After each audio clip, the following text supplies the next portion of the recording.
Part 3 of my vlog series on how the internet has changed the way we entertain ourselves. Today I'm going to focus on how online gambling has changed the way we entertain ourselves.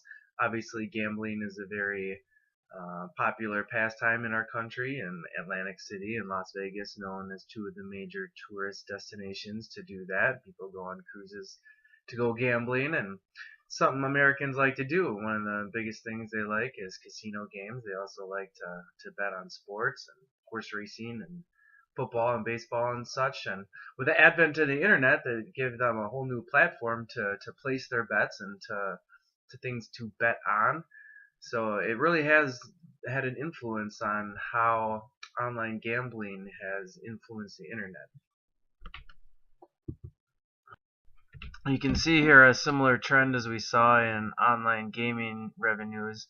Whereas the internet became more integrated in the late 2000s, online gambling revenue shot through the roof. As technology becomes cheaper and more available, PCs, tablets, cell phones, as more and more mediums become available, it goes hand in hand to say that there will be more betting and more revenue created.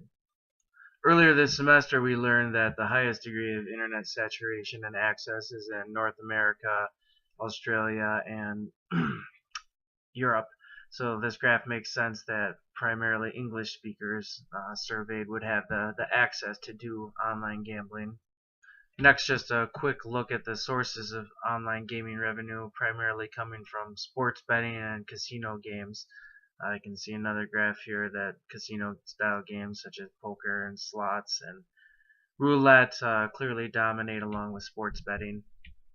In my previous two topics, there's always the risk with addiction. To discuss video game addiction, I briefly touched on watching too much Netflix and streaming shows and having that addiction. And gambling is probably the biggest, most dangerous ones. People go out there and lose hundreds and thousands and sometimes millions of dollars. They gamble away family fortunes, houses, pensions.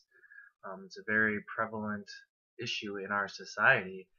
And the internet, like anything, seems to make things more easier. It's a lot easier to point and click than, I guess, walk into a casino and get all that cash and throw it down when your credit card is just hooked up to an account and you can point and click to bet. So that's one thing that psychologists and sociologists really should be aware of, um, is how gambling and online gambling, how the psychological effects of that addiction and the pleasure response people get from that are affected by the ease of using the internet. Um, it almost needs to be treated as a separate addiction, I would guess, I would venture, than just normal addiction, because you're not only treating the gambling addiction, you're treating the internet addiction as well.